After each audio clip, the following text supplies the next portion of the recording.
Hello students, welcome back to my channel and you are watching Gurukul English classes and today's topic is the question paper of English subject. So let's start the topic. बच्चों कल आपका exam है और आप सभी बहुत ज़्यादा confident रहिए, बहुत अच्छे से पेपर करिए। आप जो भी करेंगे बहुत अच्छा करेंगे और पूरे कॉन्फिडेंस के साथ पेपर देने जाइए, बट ओवर कॉन्फिडेंस बिल्कुल नहीं होइएगा। तो एक बार मेरी तरफ से सभी सीबीएसई बोर्ड के क्लास 10th के बच्चों को best of luck for your exam. And आज हम लोग एक बार फिर से पेपर को चेक कर लेते हैं कि हमें क्या क्या करना है वहाँ पर और क्या क्या हम रिवीजन कर लें। तो आइए देखते हैं। तो सबसे पहले हमें ध्यान रखना है कि हमें क्वेश्चन पेपर को सही से बिल्कुल पढ़ना है। आप इसमें देखिएगा कि ये 15 प्रिंटेड पेजेस हों। दूसरा, आपको जो क्यूपी कोड दिया जाएगा वो आपको आंसर बुक में डालना है। तीसरा, आपके पेपर में 11 क्वेश्चंस हैं, आपको सभी का आंसर देना है, ये बात ध्यान रखिएगा। Serial number question in the answer book after attempting it, आप ज़रूर उसको क्वेश्चन करने के बाद उसका सीरियल नंबर ज़रूर नोट डाउन करिएगा। मैंने पहले ही बताया है कि क्वेश्चन आंसर नंबर 1 का सेक्शन ए कर रहे हैं तो आप सेक्शन ए डालिए, सेक्शन बी कर रहे हैं तो आप सेक्शन बी डालिए। मतलब क्वेश्चन नंबर के साथ कोई कॉम्प्रोमाइज़ नहीं करना है, बिल्कुल अच्छे से डालना है। और सबसे इम्पॉर्टेंट पॉइंट ये है कि आपको 15 मिनट्स पेपर पढ़ने के लिए दिए जा रहे हैं, तो आप अपना पेपर अच्छे से पढ़ के तभी सॉल्व करना शुरू करिएगा। इस बात का पूरा ध्यान रखिएगा। जनरल इंस्ट्रक्शंस दिए गए हैं पेपर में। आप देखिए, पहला दिया गया है कि ये क्वेश्चन पेपर जो है इसमें 11 क्वेश्चंस हैं, आपको सारे क्वेश्चन करने, सारे क्वेश्चन कंपलसरी हैं। क्वेश्चन पेपर 3 पार्ट्स में डिवाइड होता है, ये आपको पता ही है। एक तो आपका सेक्शन ए होता है जो रीडिंग स्किल्स का होता है, दूसरा आपका सेक्शन बी होता है जो क्रिएटिव स्किल्स का होता है और ग्रामर भी साथ में होती है, और तीसरा आपका लिटरेचर पोर्शन होता है। तो आइए आप देखते हैं कि हमको हर एक स्पेसिफिक इंस्ट्रक्शन ढंग से पढ़ना है, उसके बाद पेपर सॉल्व करना है। तो सबसे पहले आइए देखते हैं हमारा पहला इंस्ट्रक्शन कि रीडिंग स्किल्स का है, जिसमें कि हमें ये देखना है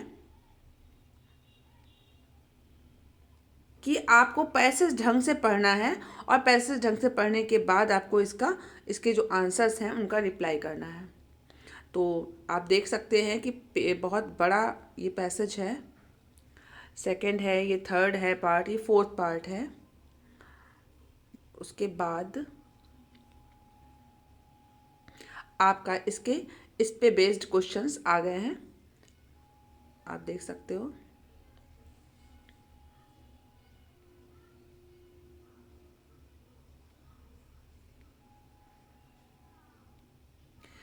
पहला क्वेश्चन यहाँ पर देख लीजिए, ये दिए हुए हैं 10x1, यानी कि इस पैसेज से आपको 10 क्वेश्चन अटेम्प्ट करने हैं। प्रत्येक क्वेश्चन 1 मार्क्स का है, यानी कि आपको इस पैसेज के लिए 10 मार्क्स मिलने वाले हैं। तो बहुत ध्यान से करिएगा गाइज, आपको सारे ऑप्शंस दिए हुए हैं, आपको कोई डरने की ज़रूरत नहीं है। आप आराम से कंफर्टेबली इसको पढ़िएगा ज़रूर पेपर को, और तब आप पेपर सॉल्व करिएगा, आपका बिल्कुल निश्चित रूप से पेपर अच्छा होगा। ये देखिए 10 क्वेश्चन दिए हुए हैं और 10 क्वेश्चन आपको करने हैं। उसके बाद आपको तुरंत ही उसके बाद सेकंड क्वेश्चन भी दिया गया है, read the passage given below, और सेम वही पैटर्न है 10x1 का, यानी कि इस पैसेज में भी आपको 10 शॉर्ट क्वेश्चंस के आंसर देने हैं जो 1 मार्क्स का होगा, यानी आपको 20 मार्क्स के पैसेज मिल रहे हैं पेपर में। अब देखते हैं आगे। अब आपका स्टार्ट होगा सेक्शन बी। सेक्शन बी में आप देखिए कि आपको grammar and creative writing skills करनी है, जिसमें कि आपको attempt any 10 of the following questions, यानी कि 10 क्वेश्चंस का आंसर देना है। ये भी आपका 10 मार्क्स का है। तो पहला आपका जो है वो आपको कंप्लीट करना है। इसमें ग्रामर पूछी गई है, ध्यान से पढ़िएगा। इसमें आपके active, passive, preposition, conjunction, narration, साथ ही साथ मॉडल्स, सभी कुछ दिया होगा, तो आप ढंग से इसको सॉल्व करिएगा। फिर आते हैं नेक्स्ट पेज पर। नेक्स्ट पेज में आपका फिर से वही है, आपको एरर्स ढूंढनी है, दूसरा आपको फिल इन द ब्लैंक करने हैं, इसमें टेंस का यूज़ करना है। जैसे सीबीएसई बोर्ड वाले बच्चे कहते हैं ना कि मेरे में टेंस की कोई ज़रूरत नहीं पड़ती है, ऐसा नहीं है। आपको टेंस भरना होता है, वर्ब की फॉर्म भरनी होती है, और वर्ब की फॉर्म भरने का मतलब ही होता है टेंस, इसलिए आपको टेंस आना ही चाहिए। जो क्लास 9th के बच्चे मेरा वीडियो देख रहे हैं वो ध्यान रखें कि क्लास 10th में आप जाएंगे, अभी आपको बहुत ज़्यादा से मेहनत करनी है और अच्छे से सारे पॉइंट्स नोट डाउन करने हैं और सब कुछ पढ़ना है। ऐसा नहीं कि ये नहीं पढ़ना वो नहीं पढ़ना। उसके बाद रिपोर्टिंग स्पीच है, डायलॉग वाला है, यानी कि ये नरेशन है, तो ये भी ध्यान रखिएगा कि आपको नरेशन भी करना होता है।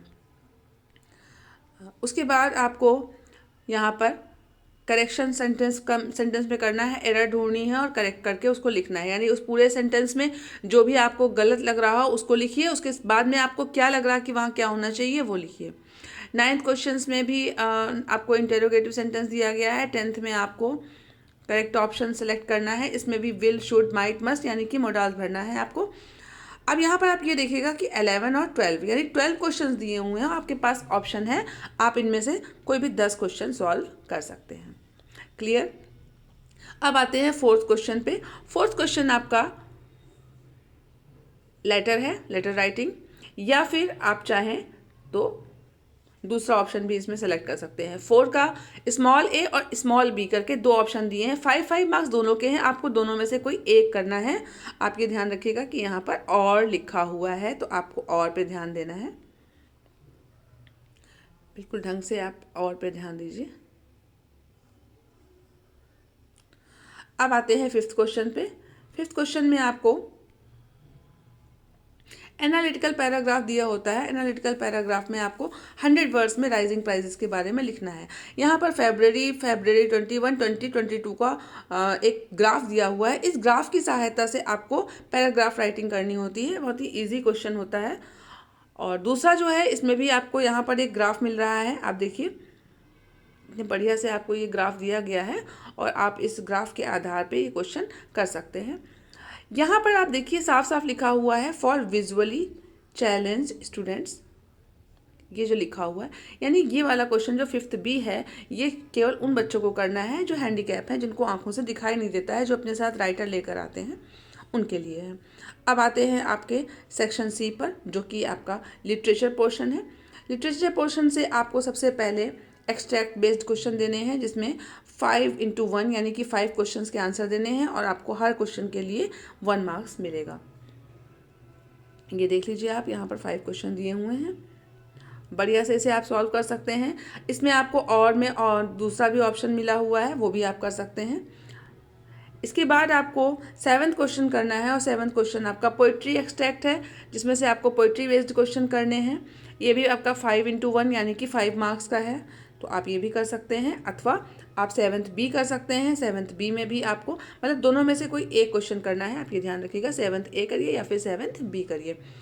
इसके बाद आपको 8th क्वेश्चन मिल रहा है। 8th क्वेश्चन में आपको 5 क्वेश्चंस करने हैं, 5 क्वेश्चन करने हैं 40-50 वर्ड्स के, और ये 3 मार्क्स का है, यानी एक क्वेश्चन 3 मार्क्स का है, आपको 12 मार्क्स मिलेंगे। 5 क्वेश्चन दिए हुए हैं, सॉरी आपको 4 क्वेश्चंस करने हैं, तो 4x3 12 मार्क्स मिलेंगे। अब ये आपका यहाँ पर 5 क्वेश्चन दिए हुए हैं, आपको जो भी अच्छा लग रहा है।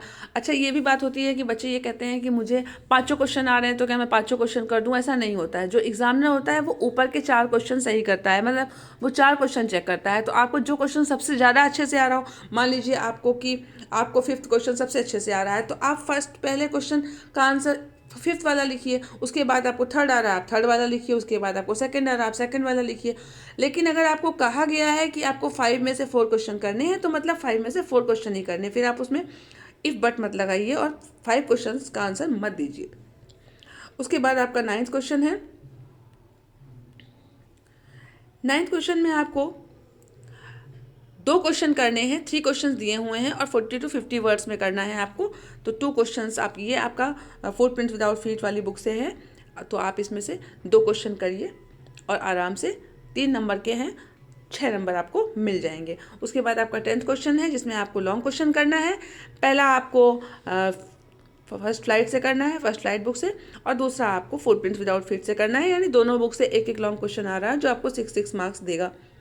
तो ये रहा बच्चों आपका पेपर, और आप लोग बहुत अच्छे से करिएगा। Best of luck from Gurukul English classes. मिलते हैं नेक्स्ट वीडियो में। Bye bye. Thank you for watching.